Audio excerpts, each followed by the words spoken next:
धेरै ठाउँमा होइन, एक ठाउँमा पनि 1 इन्च पनि भारतको जमिन नेपालले मिचेको छैन। राष्ट्रघाती भन्छन्। नेपालको अहितमा, नेपालको विपक्षमा यत्रो देशद्रोही कुरा गर्दा यो कसको होइन? यो केपी ओली, माननीय केपी ओलीज्यूलाई कुन मुखले बोलिरहेछ? लाज लाग्दैन बोल्नु? नेपाललाई बेचेर त तहरू खाइसके, अहिले अरूले भन्छ देशद्रोही। नेपाल कहाँ बेचेछ? इन्डियाको जमिन गएर हेर बोर्डरमा। अनि यतिकै पढे लेखेको प्रधानमन्त्री बोले छैन हौ। पहिला उता गएर सबुत खोज्नु, हेर्नु सही हो कि गलत हो।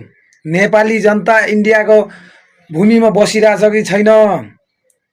यो बालेनको दिमाग हो के? त्यो सानो सानो जग्गा दिएर आफ्नो ठुलो ठुलो जग्गा जति काले पानी निपुलेहरू छ, उत्तराखण्डहरू सबै आपस गर्ने दिमाग हो कि? षड्यन्त्र लगाएर बालेन सरले यति पनि बुझ्दैन, दिमाग छैन।